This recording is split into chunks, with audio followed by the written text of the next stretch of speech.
everyone, this is Breanne. I had such a fun time reading the other week with you guys that I've invited my friends here from Delta Airlines to read with me. And we're super excited to read Violet the Pilot by Steve Breen. And we're going to start with my friend Tracy.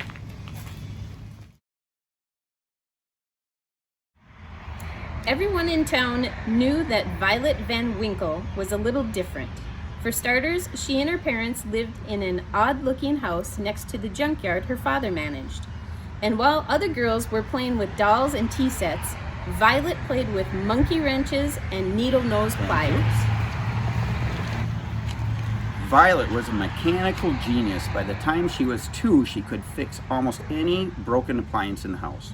By 4, she could take apart the grandfather clock and completely reassemble it. Since she didn't have any friends aside from her dog Orville, she would spend hours tinkering with things from the yard.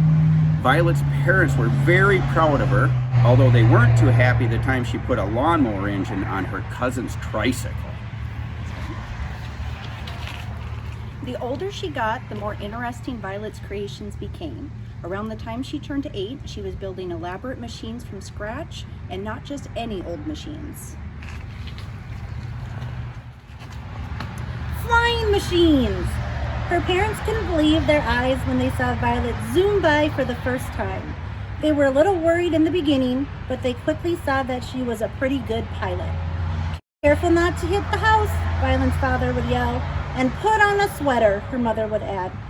Violet used anything she could find in the junkyard to make her wonderful contraptions.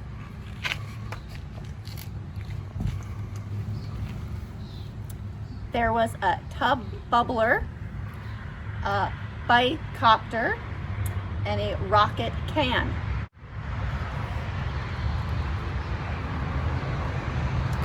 The pogo plane, the slide glider, and the wing-a-jig, to name a few.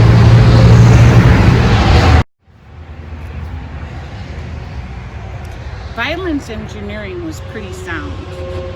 The only real hazards were tall trees, piles of junk in the yard, and bugs in her teeth.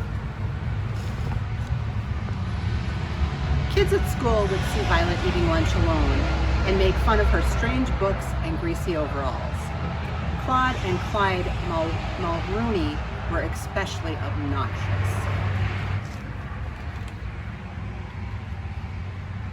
Then one day, Violet noticed a poster in a drugstore window.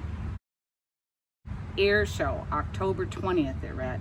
It was only 2 weeks away, Violet thought. Can kids fly in the show? Is homemade aircraft allowed? That night, Violet sat in her room thinking about the air show. She knew it would be a good feeling if one of her planes won the prize. And maybe then kids at school would be nice to her.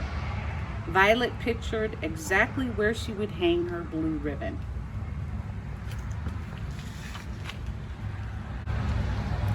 She and Orville spent the next few days combing the junkyard for just the right materials. When they had collected a giant pile of stuff, the building began. One day, the Mulrooney twins happened to pass by. "Look, it's the girl from school," one of them said. "What are you doing, weirdo?" "I'm building an airplane," she told them. The twins exploded in laughter. They mumbled something mean as they walked away. Orville barked at the boys, but Violet just went back to her project. "Take it easy, buddy," she said. "We're too busy to worry about them."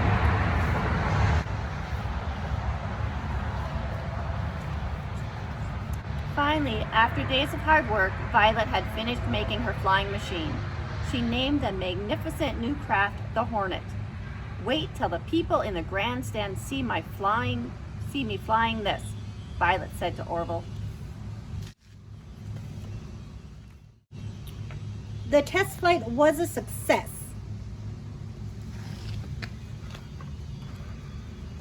On the day of the big air show, Violet took off, bursting with excitement. Her parents' faces had beamed with pride when they wished her luck, and she thought about that as she flew through the clear autumn sky.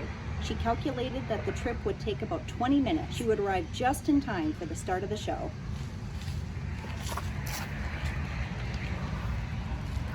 Suddenly, something caught Violet's eye. In the river below, a group of people were waving frantically. Violet lowered her altitude to get a better look. A troop of Boy Scouts had run into trouble while canoeing. Violet knew she had to help fast.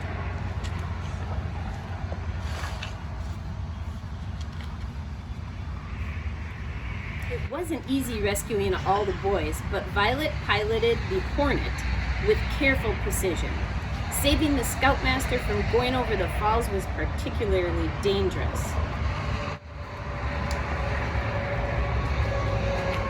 Violet dropped the grateful Scouts off at the hospital, and then she checked her watch. 3:30, she said to Orville sadly. We've missed the air show. She turned her plane toward home and sighed. It was a miserable feeling. That evening, Violet had no appetite for dinner. She just went upstairs and sat on her bed. All of a sudden, she heard lots of noise outside the house. She and Orville went to the window and discovered that a crowd of people had gathered. Someone spotted her. "There's Violet," the boy shouted jubilantly. "There's our hero." The Van Winkle stepped outside, squinting from all the flashbulbs that were popping. The press, the mayor, the fire and police chiefs, even kids and teachers from school had all learned of the rescue that day and had come to praise her.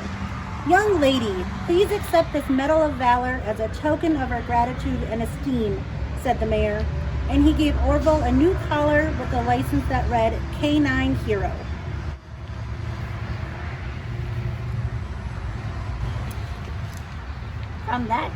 From that day on, Violet's parents let her fly whenever she wanted, but her mom still made her wear a sweater. The end. Thanks for reading with us today.